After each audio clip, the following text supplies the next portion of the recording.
Hi everyone. Let's talk about having a choice. We have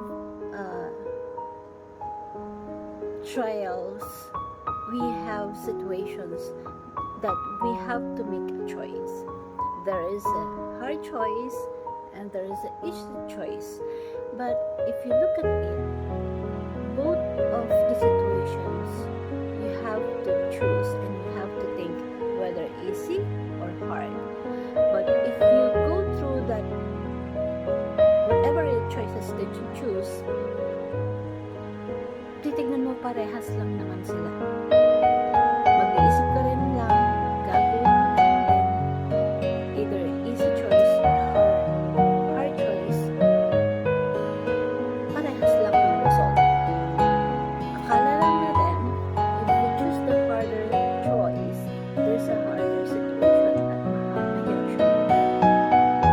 Pero parehas lang din sila ng level of process kapag ginawa mo. Minsan kasi hindi natin ma-realize ang mga bagay-bagay hanggat hindi natin siya sinusubukan gawin.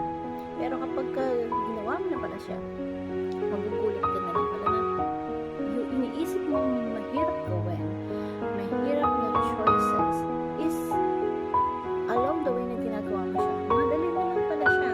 Why? Because it's how you handle the process.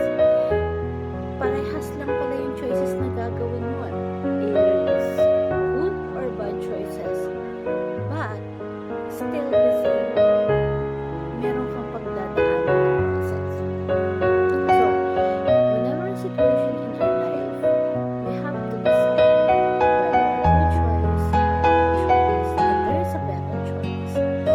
Choose always to have a better choice na kung saan it's a win-win situation with you and the whole people around you or the situations that you have. For me, for you to have a better choice, it's always kasi mamamali tayo kapag wala tayong background.